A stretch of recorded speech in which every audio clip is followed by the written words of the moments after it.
창세기를 시작한 지가 엊그제 같은데 어느새 29장이 이제 마무리가 되고 있습니다. 이제 중반을 넘어서 이제 마지막으로 향해 가고 있는데요.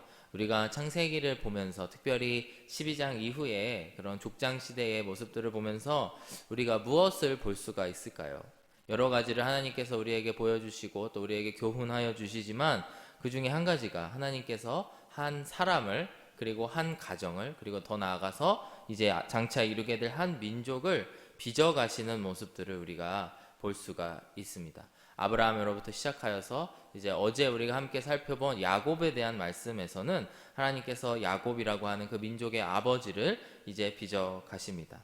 이제 그가 어렸을 때 아버지인 이삭과 형 에서에게 한 그 행동들을 똑같이 라반과 또 그의 아내가 된 이제 레아를 통해서 똑같이 그에게 그것을 경험을 하게 하십니다. 이를 통해 야곱이 다시 더 돌아보게 되는 시간들 그리고 더 성숙해져 가는 시간들을 보내고 있음을 우리가 함께 살펴볼 수가 있습니다. 그리고 오늘의 본문에서는 이제 짧은 5절의 구절이지만 이제 야곱의 첫 번째 이제 아내인 레아에게 이제 하나님께서 임하신 것들 그리고 하나님께서 행하신 일들을 우리가 함께 살펴보기를 원합니다. 이 일들이 일어나고 있는 시점이 언제부터 시작돼서 언제까지일까를 살펴보았을 때 바로 그 야곱이 고생해서 이제 7년간 기다려서 이제 사랑하는 여인 라헬을 이제 아내로 얻기로 한 날에서부터 시작되어서 아마도 그 첫 7년 그 뒷부분의 후반부의 7년이죠. 이제 라헬을 얻기 위해서 다시 7년을 이제 라반을 위해서 일하고 있을 때에 일어난 일들을 짧게 함축하여서 이야기를 시작을 하고 있습니다. 아마도 그 날이 되어서 야곱은 침실로 들어갔겠죠. 이제 라헬이 이제 자신의 아내가 되었으리라 생각을 하고 너무나 당연히 약속대로 그것을 받아들이고 침실로 들어갔을 것입니다. 그래야지만 그것에서 이제 동침을 하였지만 나중에 아침에 살펴보니 레아였던 것이죠. 그것을 보고 야곱이 얼마나 그 상황을 겪으면서 실망하였고 그리고 그로 말미암아 그 라반에게 분개하고 따지는 모습들을 우리가 함께 살펴보았습니다. 이 모든 일련의 과정들을 살펴보면서 레아라고 하는 사람은 어떤 심정이었을지 한번 생각해 보기를 원합니다. 레아의 입장에서 먼저 이제 아버지인 라반이 이제 그 라헬이 들어가야 되는 이제 그 침실에 레아 너가 들어가라 라고 하였을 때부터 그녀의 마음속에 어떤 마음이 있었을까? 물론 이 고대 사회이기 때문에 아버지의 말씀은 절대적인 의미를 갖습니다. 그렇기 때문에 레아는 그것을 거부한다거나 그것을 따르지 않는다거나 하는 것이 그의 선택지에는 없었을 것입니다.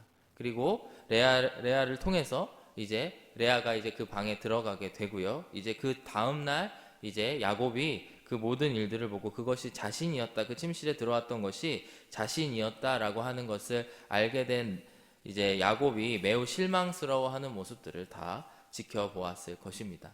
이 모습들을 살펴본 레아는 어떤 마음이었을까? 참 여자로서 한 사람의 여인으로서 매우 비참한 그런 마음을 갖지 않았을까 하는 생각을 하게 됩니다.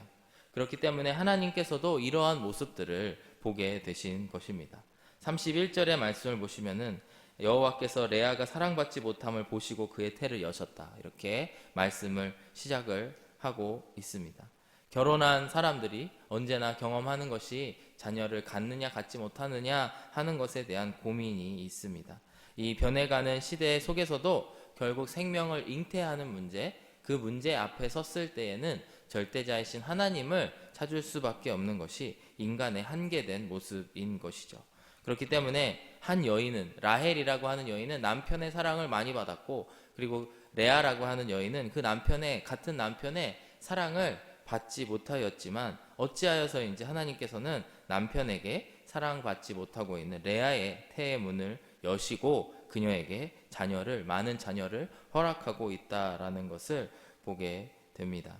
요즘 시대가 많이 변해가고 또 시대가 타락해 간다라는 이야기를 종종 듣습니다. 그리고 공교육이 많이 무너졌다라는 이야기들을 많이 하고 있고요. 그래서 사립학교나 혹은 홈스쿨링을 해야 된다라는 이야기들도 많이 듣게 됩니다. 그 중에 우리가 가장 피부로 많이 와닿는 부분이 무엇일까 생각을 해봤을 때 성에 대한 부분이지 않나 생각을 하게 됩니다.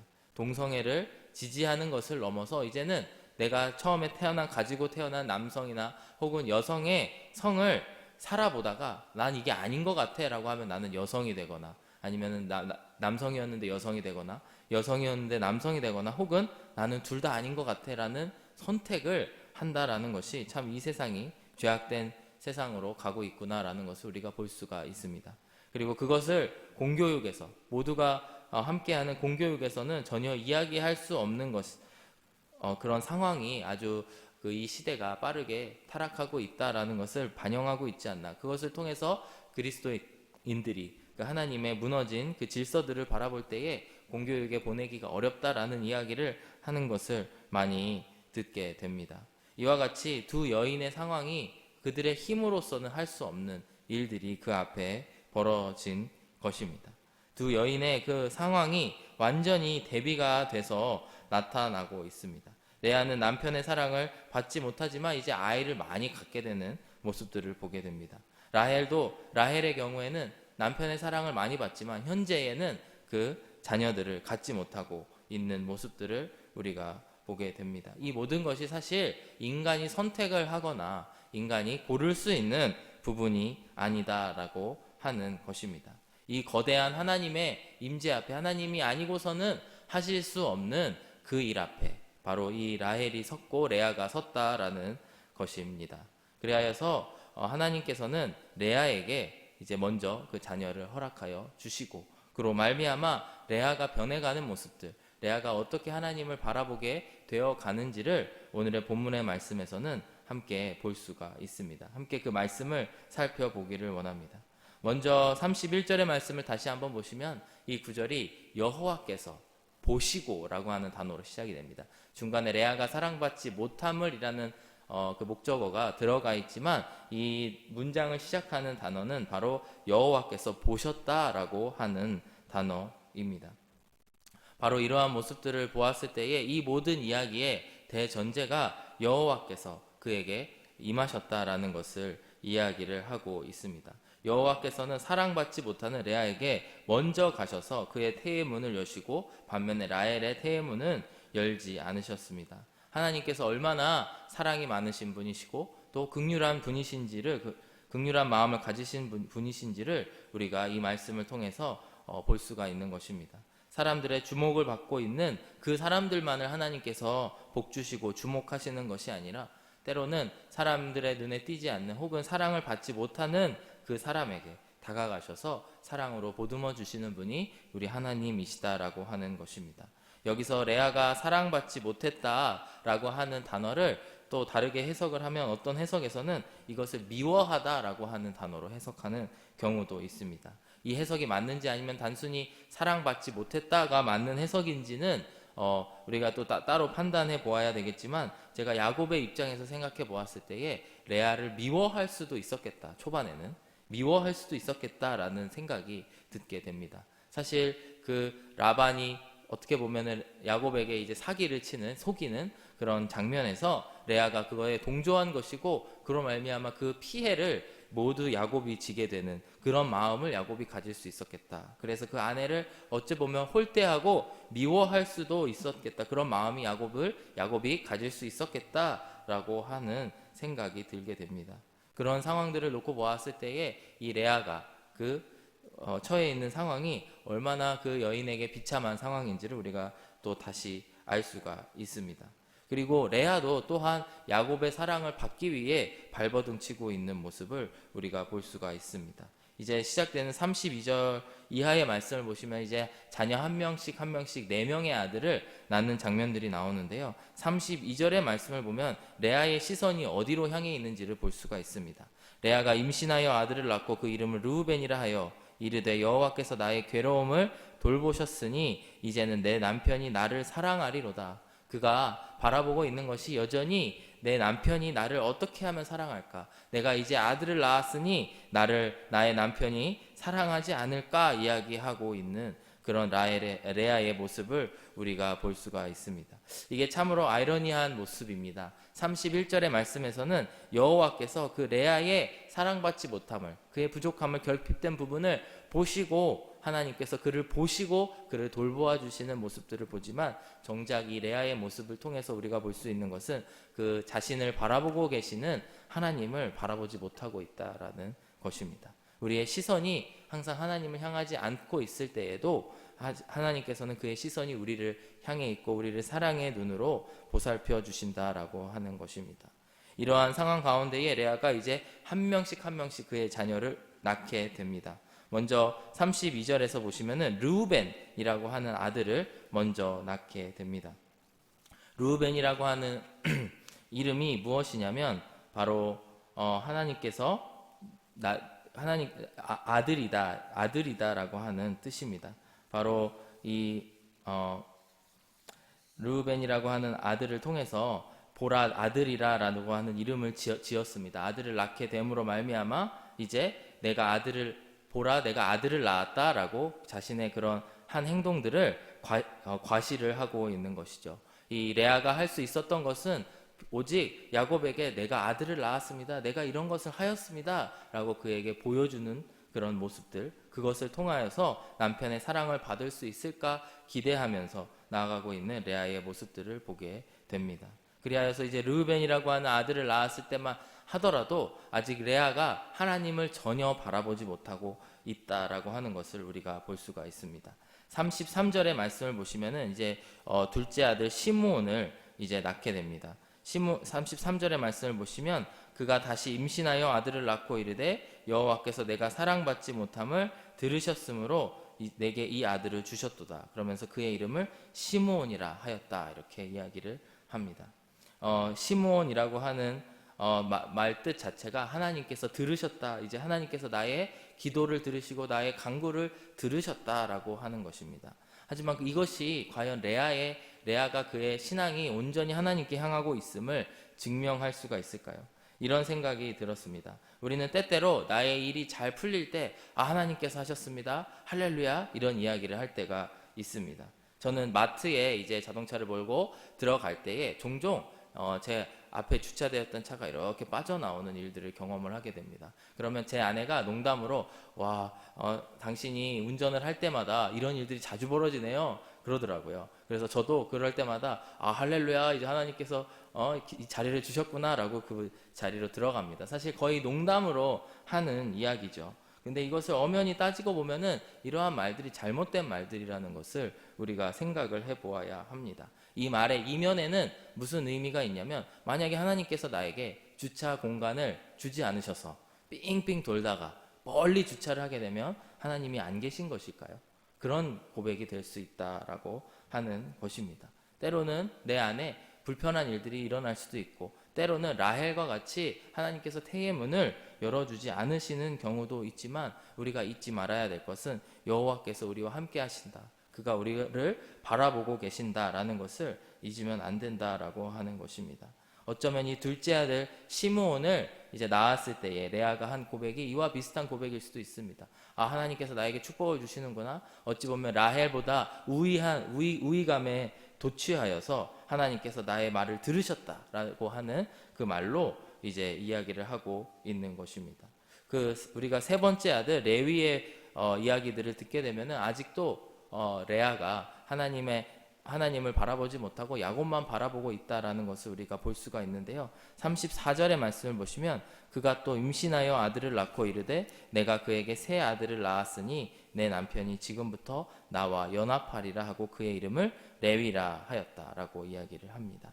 레위라고 하는 이름 자체가 연합하다라고 하는 의미를 가졌습니다. 즉 34절의 말씀을 우리가 이해를 하려면 어떻게 이해를 해야 하냐면요, 바로 이제 내가 아들을 셋을 낳았으니 내가 이제 남편인 야곱과 더 끈끈하게 연합을 할 수 있겠다라고 하는 의미로 레위라고 하는 아들의 이름을 지었다라고 하는 것입니다. 여전히 야곱과의 연합, 야곱의 그 사랑을 받기 위해서 발버둥 치고 있는 레아의 그런 모습들을 보게 된다라고 하는 것입니다. 이와 같이 첫째 아들, 둘째 아들, 셋째 아들을 낳을 때까지도 레아의 시선은 변하지 않았습니다. 레아는 여전히 그의 남편 야곱의 사랑을 받기 위해서 살아가는 인생이었고, 그로 말미암아 그 아들들을 내가 이 아들을 낳았습니다라고 하는 첫째 아들의 이름을 지었고, 그리고 하나님께서 들으셨다라고 하는 말을 아들의 이름을 지었지만 그것이 그렇게 신앙적으로 성숙하지 못한 모습, 그리고 세 번째로 이제는 남편과 연합하리라라는 의미의 레위라고 하는 아들의 이름을 지었다라는 것을 우리가 볼 수가 있습니다. 그런데 오늘 우리가 눈여겨보아야 될 구절은 바로 35절의 말씀입니다. 레아의 그런 반응들이 많이 크게 변하는 모습을 우리가 볼 수가 있습니다. 그가 또 임신하여 아들을 낳고 이르되 내가 이제는 여호와를 찬송하리로다 하고, 이로 말미암아 그가 그의 이름을 유다라 하였고 그의 출산이 멈추었더라. 이렇게 29장이 마무리가 됩니다. 유다라고 하는 이름의 의미가 무엇이냐면 여호와를 찬양하다라고 하는 의미입니다.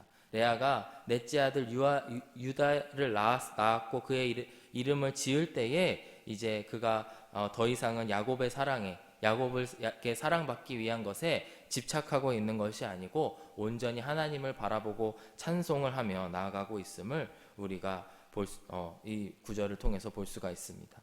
아마도 이런 질문을 할 수 있을 것 같습니다. 아니, 왜 레아가 어떻게 이렇게 하루아침에 바뀌게 되었을까요? 셋째를 출산하고 이제 넷째 아들을 출산하는 과정에서 도대체 무슨 일이 일어난 것일까? 성경은 자세한 정보를 주지는 않습니다. 어떠한 사건이 있었는지, 그리고 그 기간이 얼마나 길었는지, 그런 일들을 분명히 기록하고 있지 않지만 우리가 이것을 통해서 알 수 있는 것이 뭐냐면, 우리가 예수님을 영접하고 성령 안에 변화된다면 한순간에 우리의 모든 것이 변화될 수 있다라고 하는 것입니다. 기존에 쫓았던 것, 야곱의 사랑, 남편에게 인정받는 것, 그러한 인간적인 것들이 이제 더 이상은 의미 없는 것임을 깨닫게 되고 돌이켜게 되었을 때에 우리가 비로소 하나님을 찬송하고 하나님을 바라볼 수 있는 그 자리로 나아갈 수 있다라고 하는 것입니다. 사도 바울은 빌립보서 3장 8절과 9절의 말씀에서 이렇게 말씀합니다. 세 번역으로 보시면요, 그뿐만 아니라 내 주 예수 그리스도를 아는 지식이 가장 고귀함으로 나는 그 밖에 모든 것을 해로 여깁니다. 나는 그리스도 때문에 모든 것을 잃었고 그 모든 것을 오물로 여깁니다. 나는 그리스도를 얻고 그리스도 안에 있는 사람으로 인정받으려고 합니다. 이렇게 사도 바울이 고백을 하였습니다. 이와 같이 사도 바울도 이전에는 그가 세상적으로 쫓아갔던 것, 지위와 명예와 부를 쫓아갔었던 그런 삶이었다면, 이제는 예수 그리스도를 알므로 말미암아 그가 가장 고귀한 것이고 다른 모든 것을 해로 여겼다라고 하는 고백을 하고 있는 것입니다. 레아에게도 분명 이와 같은 일들이 벌어졌으리라 생각을 합니다. 이전에 쫓던 남편의 사랑을 받으려고 쫓던 것들이 이제 더 이상은 의미가 없는 것이구나, 세상적인 것들은 의미가 없는 것이고 오직 나를 먼저 바라봐 주시고 나에게 사랑해 주시고 나에게 태의 문을 열어주신, 은혜를 베풀어 주신 그 하나님을 바라보시는 것이 바로 바라보는 것이야말로 큰 의미가 있구나 하고 그의 모든 것을 내려놓고 오직 하나님께 찬송하기만을 바라고 있는 그런 레아의 모습들을 우리가 볼 수가 있습니다. 이런 찬양이 생각이 났습니다. 내 손을 주께 높이 듭니다. 내 찬양 받으실 주님, 내 마음을 주께 활짝 엽니다. 내 찬양 받으실 주님, 슬픔 대신 희락을, 재 대신 화관을, 근신 대신 찬송을, 찬송의 옷을 주셨네. 이와 같이 하나님께서는 우리의 슬픔 대신 희락을 주시는 분이시고 나의 재 대신 화관, 근심 대신 찬송을 주시는 분이신 줄로 믿습니다. 우리가 그분을 정확히 바라보고 그분만을 바라보며 나아갈 때에 우리의 손이 주님께 높이 들려지고 주님을 찬송하는 자리로 나아가게 되는 줄로 믿습니다. 사랑하는 여러분, 오늘의 말씀을 보시면서 항상 꼭 기억하시기를 바랍니다. 우리의 하나님은 갈급한 나의 영혼에 먼저 찾아와 주시고 우리의 필요를 채워주시고 은혜 베풀어 주시는 분이시다라고 하는 것입니다. 그리고 우리를 한 단계 한 단계씩 성장시켜 주셔서 레아로 말미암아 첫째 아들, 둘째 아들, 셋째 아들, 넷째 아들에 이르러서 그로 말미암아 하나님을 바라보게 하신 것과 같이 우리를 날마다 성숙시켜 주시고 또 성장시켜 주시는 분이 바로 우리의 하나님이심을 기억하기를 바랍니다. 오늘 하루도 그 하나님을 찬송하시면서 살아가시는 저와 여러분들이 되시기를 간절히 바라고 원합니다. 함께 기도하겠습니다.